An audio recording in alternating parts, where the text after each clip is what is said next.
संतो भक्ति शतो गुरुवाणी, संतो भक्ति शतो गुरुवाणी। नारी एक पुरुष दोई जाया, नारी एक पुरुष दोई जाया। बूझो पंडित ज्ञानी,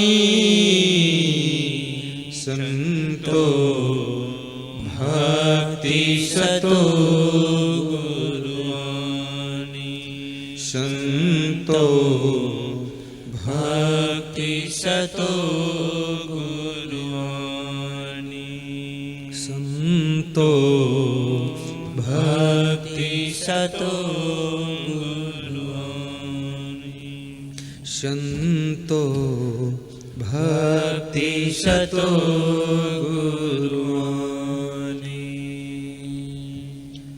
हे संतों, सद्गुरु की कृपा से भक्ति मिलती है और सद्गुरु का मिलना कोई सरल बात नहीं। कलयुग में सच्चे सद्गुरु का मिलना भगवान के मिलने से कम नहीं है। सद्गुरु को ढूंढो, उनके चरणों में जाओ,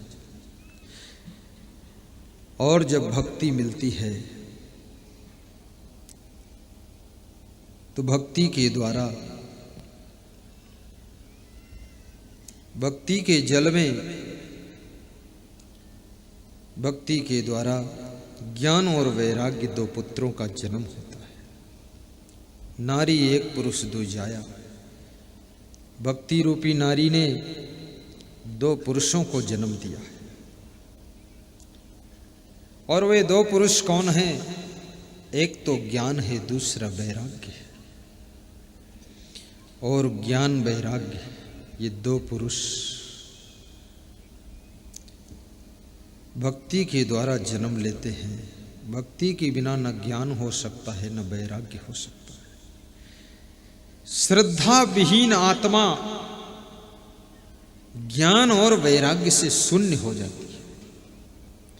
जिन शिष्यों की गुरु के चरणों में श्रद्धा नहीं है, आप गौर से देखना, कोई वैराग्य में शून्य होंगे, व्यभिचारी होंगे, भ्रष्ट होंगे, और उनके पास ज्ञान बिल्कुल जीरो हो जाएगा। भक्ति विहीन हृदय ज्ञान और वैराग्य से शून्य हो जाता है। और भक्ति की पहचान है कि इष्ट देवों में श्रद्धा, आस्था हो, प्रेम हो। श्रद्धा विहीन हृदय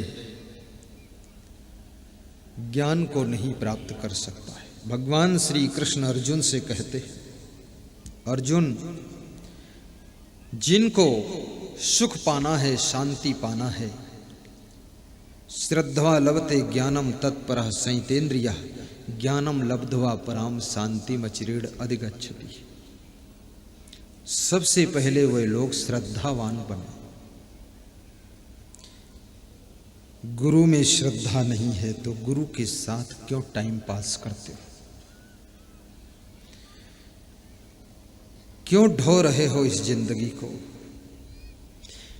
श्रद्धा विहीन भक्त मंदिर में हाथ जोड़कर व्यर्थ खड़ा है। सिर्फ इसलिए खड़ा है कि बर्फी का प्रसाद बटेगा तो खा लो। श्रद्धा विहीन शिष्य गुरु के साथ साथ क्यों चल रहा है? क्योंकि पेट भर भोजन मिल जाएगा, जिंदगी गुजर जाएगी। पेट तो पशु पक्षियों का भी भर जाता है। अगर पेट भरने के लिए ही तुम्हारी सोच है तो तुम तो पशु पक्षियों की ग्रेड के व्यक्ति हो। श्रद्धा का अर्थ है हर शब्द में गुरु का गुणगान हो, गुरु की प्रशंसा हो। अगर इष्ट देव के प्रति श्रद्धा है, हर चर्चा में तुम भगवान का गुणगान करोगे। अभी मेरा सत्संग पहाड़ी खेड़ा पन्ना जिले में था, तो वहाँ के एक भक्त जब मिलते थे कहते थे साहेब बंदगी सीताराम गुरुदेव। तो हमने कहा कहाँ से आ रहे हो? बोले सीताराम घर से आ रहे हैं। तो हमने कहाँ जा रहे हो? बोले सीताराम आपके दर्शन के लिए। तो हमने कहा व्यवस्था क्या है? बोले सब सीताराम ठीक है। तो हमने कहा फूल माला आ गए कि नहीं? बोले सीताराम सब आ रहे हैं। हर बात में सीताराम सीताराम करके 3 दिन प्रोग्राम फाइनल कर दिया और व्यवस्था भी धीरे धीरे हो। इष्ट के प्रति श्रद्धा उनके नाम का गुणगान करा देती है। गुरु के प्रति यदि श्रद्धा है तो तुम उनके गुणों का बखान करोगे, निंदा नहीं करोगे। और जो शिष्य गुरु की निंदा करता है या तो व्यभिचारी है या चोर है या लोभी है या अहंकारी है, भ्रष्ट है, अन्यथा जरूरत क्या है? महान गुरु को पाकर के भी तुम पिघल न सके, तुम्हारी आत्मा का मैल धुल न सका, 7 जन्म तक तुम्हारा उद्धार होने वाला नहीं है और इस शरीर के बाद जानवर बनकर भटकते रहो। ऐसा गुरु मिल गया फिर भी ये धृष्टता। गुरु के नियमों का हंसते हंसते पालन करो। श्रद्धा की पहचान है उनके हर नियम को हंसते हंसते शिष्य पालन करेगा। उनसे विमुख कभी नहीं होगा। और श्रद्धा लभते ज्ञानम, श्रद्धावान को ज्ञान प्राप्त हो जाता है। एकलव्य किसका नाम है? अर्जुन उसका नाम है जिसको द्रोणाचार्य ने स्वयं धनुष विद्या सिखाई थी।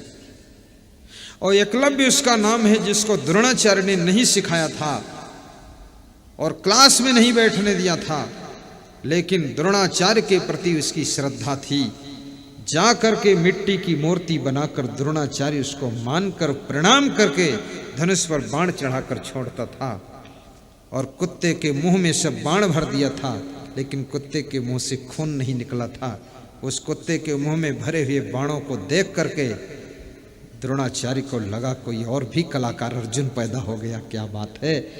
तो पता लगाया, ढूंढते ढूंढते एकलव्य था, उससे पूछा किसने सिखाया? तब उसने बता द्रोणाचार्य गुरु से सीखा। कहाँ है तेरे द्रोणाचार्य गुरु? तो मिट्टी की मूर्ति को बताया, ये मेरे गुरुदेव हैं और इनको नमस्कार करके बाण छोड़ता हूँ, वहीं से धनुष विद्या मुझको आई है। अर्जुन को भी पीछे छोड़ा है। किसने छोड़ा है? एकलव्य की श्रद्धा ने अर्जुन को भी पीछे कर दिया। ये श्रद्धा की ताकत होती है। और ये श्रद्धा विहीन शिष्य, चोर शिष्य, भ्रष्ट शिष्य, ये गुरु से कुछ भी नहीं सीख सकते हैं। ये किसी छोटी सी चीज के लिए गुरु को मार सकते हैं। कितने गुरुओं को दुष्ट शिष्यों ने मार भी डाला सिर्फ गद्दी के लिए कि ये गद्दी मिल जाए। उन मूर्खों को पता नहीं है कि गद्दी वद्दी कुछ होती नहीं है।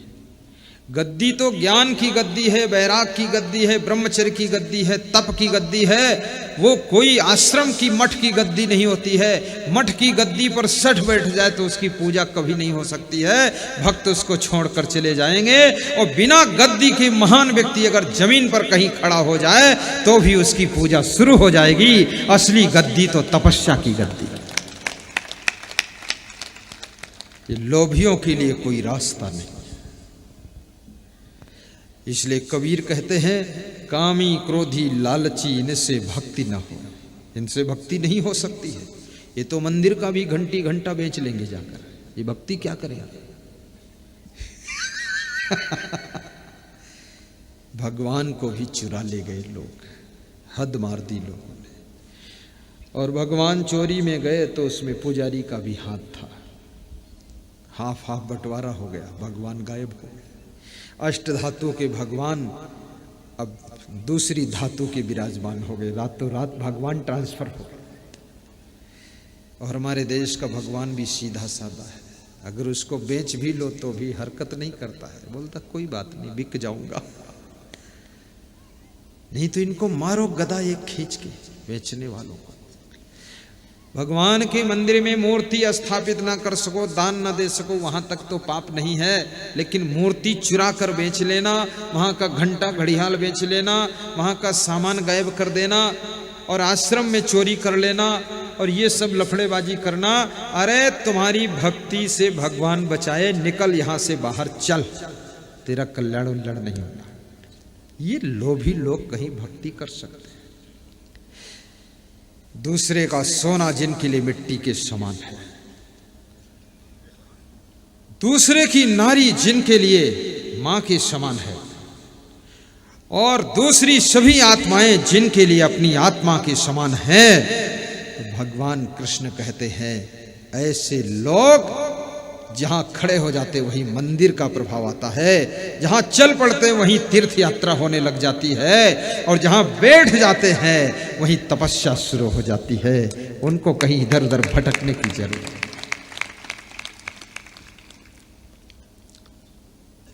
श्रद्धा लभते ज्ञानम तत्परः संहितेन्द्रियः, ज्ञानम लब्ध्वा पराम शांतिम अचिरेण यदि गच्छति। श्रद्धावान को ज्ञान प्राप्त होता है और संयम नियम आता है। श्रद्धा है तो उसका संयम नियम रहेगा।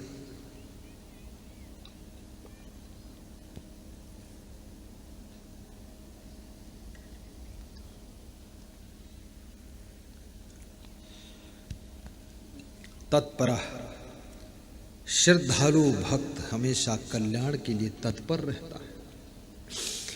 सत्संग में, पाठ पूजा में, सेवा में, भक्ति में सबसे आगे रहेगा, आगे हाथ बटा लेगा, और फिर उसको शांति की प्राप्ति होती है। ज्ञान मिलता है और शांति मिलती है, प्रसन्नता प्राप्त होती है। मनुष्य के जीवन में जितना अधिक अज्ञान का अंधेरा होगा उसको प्रसन्नता नहीं रह सकती। ज्ञान के प्रकाश में प्रसन्नता के सुमन खिलते हैं। इसलिए ठीक से ज्ञान प्राप्त करो कि मैं कौन हूं। तुम शरीर नहीं हो, तुम अजर अमर आत्मा हो। इस आत्मा रूपी परमात्मा को पहचानो, तुम क्या हो। और एक भक्त अपने गुरु के दर्शन के लिए जा रहा था। श्रद्धा तो ज्यादा थी नहीं, उसकी पत्नी की श्रद्धा थी, तो पत्नी ने कहा जाओ गुरु का दर्शन करो, और गुरु को जो है ये 10 संतरा भेंट कर देगा। तो 10 संतरा दिया। तो भक्त रास्ते में गणित लगाता कि गुरु को संतरा दूंगा तो गुरु कम से कम 1 संतरा तो हमको प्रसाद देंगे ही वापस, तो जो 1 हमको देंगे वो हम रास्ते में पहले से खा लेते, क्या फर्क पड़ेगा। तो रास्ते में ही 1 खा लिया। थोड़ी दूर और बढ़ा तो बोला कि अभी 9 बचे हैं, 9 भी दूंगा गुरुजी को, तो गुरुजी इतने थोड़े खा पाएंगे, 1 तो प्रसाद फिर भी देंगे, तो जो हमको प्रसाद देंगे उसको हम अभी खा लेते हैं। तो फिर 1 और निकाल के खा लिया। ऐसे करते करते वो 9 संतरा खा गया और 1 संतरा बचा। तो 1 संतरा ले जाकर के गुरु के चरणों में भेंट किया। तो गुरु ने उसको देखा और सोचा। तो गुरु अंतर्यामी था। गुरु ने कहा 10 संतरा तुम्हारी वाइफ ने दिया था मेरे लिए, तो 10 कहाँ हैं? बोले गुरुदेव आप कैसे पता चल गया? बोले सो तुम जानो अंतर्यामी। तो चेला बोला पुरोह मोर मनोरथ स्वामी। तो गुरु ने वो भी 1 संतरा उठाकर उसी को दे दिया। बोले तू ही खा ले, तेरी श्रद्धा नहीं है